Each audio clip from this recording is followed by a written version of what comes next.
Hello, and welcome to Benny's Alternate Universe. I am your host, Benny. This is a show where we talk about my tape collection and what's going on in the world of old school rock and roll. I was inspired this week by our friend and number one fan of the show. I'm sure anybody who's seen the show has heard us talk about Philly Cheesesteak DeMarco. Phil sent me a message this week, as he often does, because we're in the band together and we're good buds. And he he said, "Oh, it's Do It Again. The song Do It Again is by Steely Dan. I always thought it was by Santana." And I was shocked and appalled to hear this, and I'm sure he's wondering why. But the reason why is because Steely Dan, of course, is one of my favorite bands, and I have never talked about them on the show, so I thought this would be a great time to do so. Also, it's episode 49, and I'm super excited because that means it's almost time for episode 50 and the 50th episode celebration that I keep foreshadowing all over the place. So, Steely Dan is a band that I became a fan of when I was in my early 20s. I worked at a deli and at Max's New York Deli, and my boss Tom Nodine would play exclusively Steely Dan and Sade. And while I like Sade, I love Steely Dan. After that experience of hearing all their albums, and he would play the full albums on CD over and over, Gaucho, um, Katie Lied, all great albums. Of course, Asia, which we're going to talk about a little bit too. Um, and the album of this week, my personal favorite, that hardest and darkest of Steely Dan albums, The Royal Scam. I was fortunate enough to see Steely Dan, I want to say it was 2004, 2005, their first reunion tour. It's a long story how I got tickets for this show. I was one of the youngest people there, I remember that. I was probably about 25. And it was while Walter Becker was still alive and with the band, R.I.P. Walter Becker. Steely Dan, of course, is built around the nexus of the two songwriters, Walter Becker and Donald Fagen. Donald Fagen, the lead vocalist, keyboardist, and Walter Becker, the songwriter and guitarist, and possibly occasional vocalist. I don't know. I'm pretty sure it was all Fagen on that. But incredible, incredible concert, and to this day, one of the tightest bands I've ever seen, and one of the greatest sounding live bands too. It's very difficult to recreate the pristine quality of a lot of Steely Dan records, in particular Asia, which is considered their masterpiece, and not wrongly.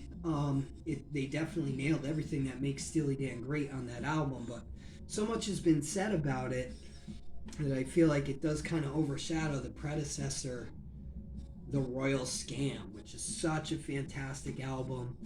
And to answer Phil's question, if it's even a question, what differentiates Steely Dan from Santana? Because I thought about it and I was like, well, especially the song Do It Again, which is not on this album, but there's sort of a funky percussion action going on and it's smooth.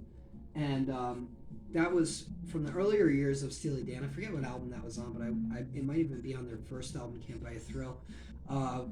The vocals, Fagen did not take over as the lead vocalist until their second or third album. Sorry, I didn't do the proper research. Royal Scam is their fifth album, from 1976.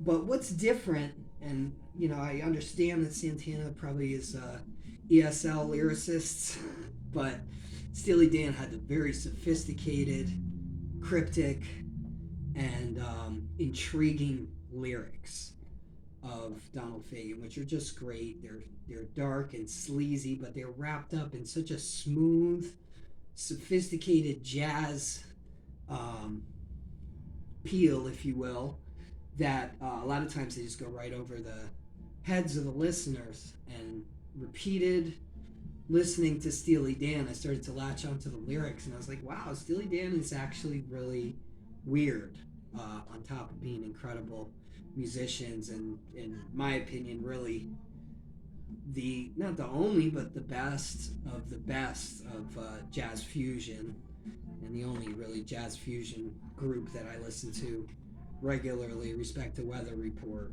but Royal Scam is an album that features incredible musicianship. There's a ton of players on this record. The only constants in Steely Dan are Becker and Fagan. But it also has a very clean production that Steely Dan is known for. It also has a lot of variety, and it's also, to my ears, not as cleanly produced as Asia, and I like that.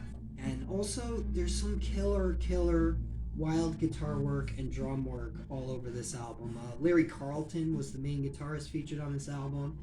I'm sorry I can't wax on about my favorite Steely Dan guitarist, Skunk Baxter, but he's nowhere to be found. But Larry Carlton just has some ripping solos right from song one, Kid Charlemagne. Of course, classic Steely Dan track, one of their best tracks, and this is about supposedly the San Francisco LSD guru Owsley Stanley. Right from the get-go, you're going to hear, funky electric pianos, beautiful, funky backup vocals, and funky's a key word. This may be, in fact, the funkiest Steely Dan albums, and they deliver that heavy funk. As a matter of fact, if I could jump ahead in the track list, Green Earrings, in my opinion, is the single funkiest Steely Dan song, and it's also definitely one of my favorites, if not my number one favorite. Although Deacon Blues is always got a soft spot for that one. So Kid Charlemagne's kind of a hard rocker, ripping solo, and backup vocals. It's worth noting. What the hell was his name? From the Eagles. One of the Eagles sings backup, and Michael McDonald also, who sang on a lot of Steely Dan records, is here, along with a bunch of other backup singers. I want to say the guy's name was Tony Blair, but that was the Prime Minister. I don't know. If you know the name of this guy who sang backups and he went on to be in the Eagles. Not Don Henley, not Glenn Frey, and not Joe Walsh, who's another guy. So track 2 is where we get into this variety that I'm talking about, because Kid Charlemagne is a rocker that you hear on FM radio. Haitian Divorce is straight reggae, and it's a classy kind of reggae, which is, to me, kind of rare, that only Steely Dan could do, and it tells the story of the Haitian divorce, which, not surprisingly, is a sad and tragic story. And then Caves of Altamira is a really weird and great song. I recall when I was small, how I spent my days alone. And it's about a guy exploring the Caves of Altamira, which I guess are in California, and they have cave paintings. And he sings that classic refrain, before the fall, when they wrote it on the wall, and there wasn't even any Hollywood. And it'll really stick with you. And I think I did detect a little Michael McDonald on that. Then we move on to The Royal Scam, and it's actually on right now. Turn it up a little bit.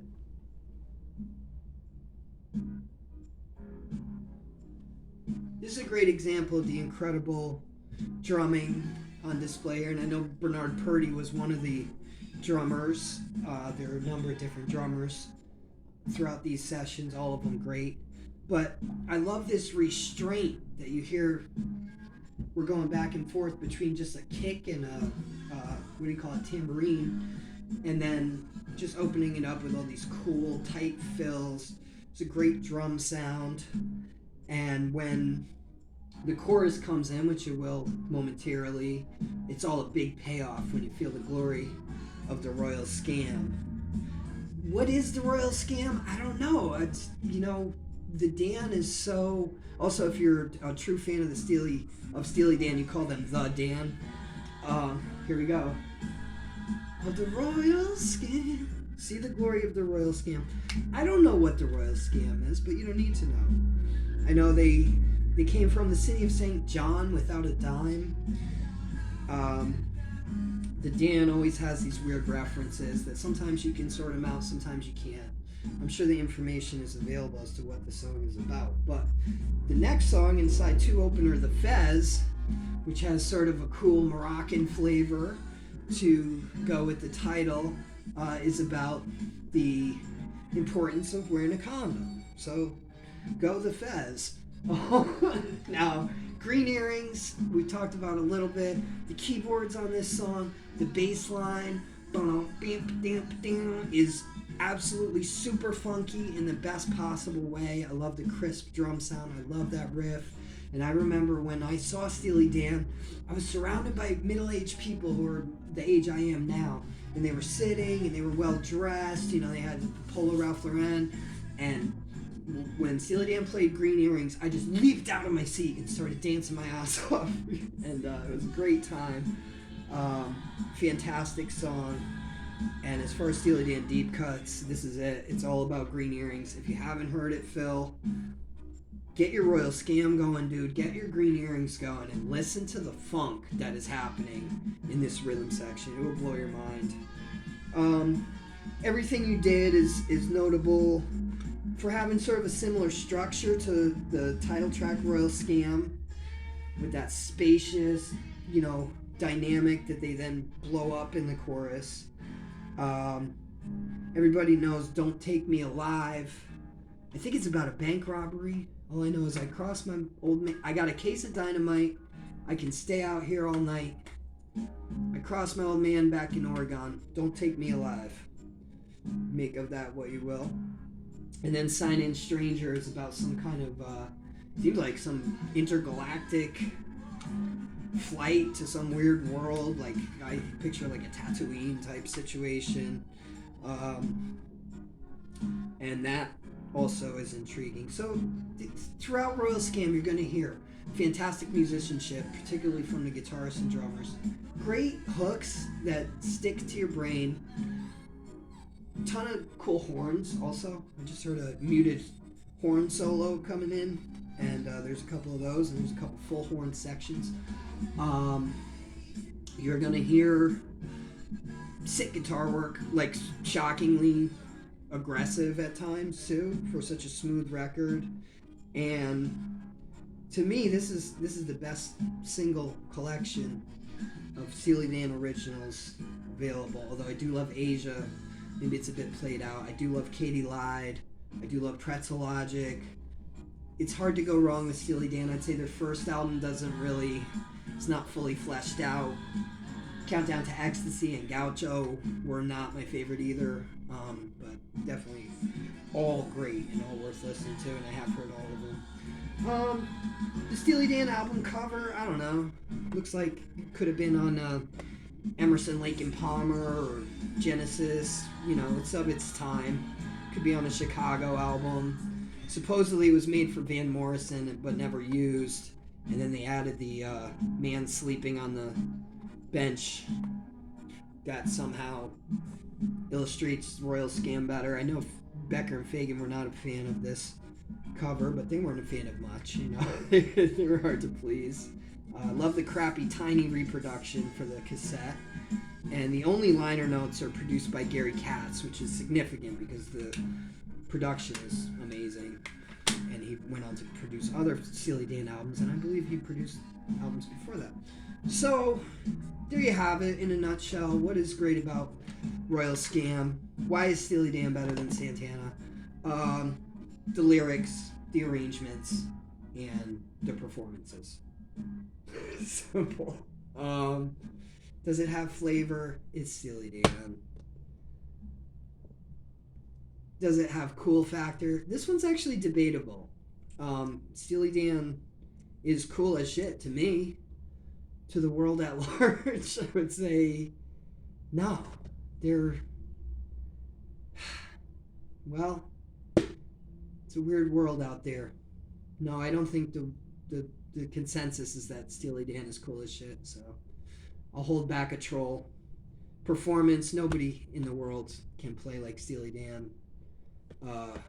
Fun? Yeah. I mean, for me it's fun. For me it's fun to hear amazing musicians at the top of their game, doing things that literally, I mean, nobody covers Steely Dan with good reason, because they can't. And uniqueness, nobody mined this territory. Not the Eagles, not the Doobie Brothers, with the degree of sophistication, instrumental prowess, and originality that Steely Dan did. For this reason, I would give them 5 trolls. The world has said no. The world has said Steely Dan is not cool. Whatever. I respect it. We're living in a society. So 4 trolls to Steely Dan. Thank you for joining me for this period of time with the Royal Scam. I will say the album cover kind of sucks too. It's episode 49, which means our episode 50 spectacular is coming right up. I hope you all have a great day and enjoy it, and get your Dan on. Till then.